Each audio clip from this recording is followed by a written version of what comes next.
Helena, de l'Institut Mallorquí de Ciències de l'Espai. Avui vos xerraré del darrer home a la Lluna. La primera persona en trepitjar la Lluna va ser l'astronauta Neil Armstrong, que amb el seu company Buzz Aldrin descendia a bord del mòdul lunar Eagle l'any 1969. Però ells no varen ser els únics en anar a la Lluna. En total, 12 persones han caminat per la superfície del nostre satèl·lit, tots participants del programa americà Apollo. Mentre que Armstrong va ser el primer, el darrer en abandonar la Lluna va ser Eugene Cernan.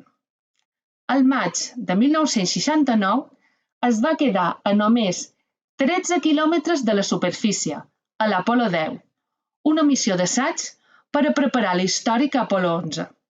Et sentiria tentat de seguir davallant? L'any 1972 és nomenat comandant de l'Apollo 17, la que seria, a dia d'avui, la darrera missió tripulada a la Lluna. A bord del mòdul lunar Challenger, Eugene Cernan i Harrison Smith baixen a la Lluna, on hi passaran gairebé 75 hores, principalment realitzant experiments i recollint mostres. El darrer en pujar a la nau va ser en Cernan, fet que el converteix en el darrer al nostre satèl·lit. És l'11 de desembre de 1972. Les darreres paraules abans de deixar la Lluna són aquestes.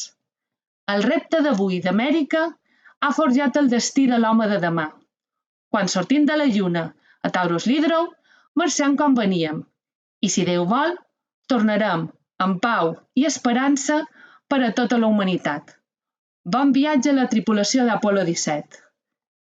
Abans de partir, va voler tenir un detall en la seva filla Tracy, dibuixant les seves inicials a la superfície. En no haver-hi gairebé erosió i estaran allà molt de temps. Un curiós detall del darrer home a la Lluna.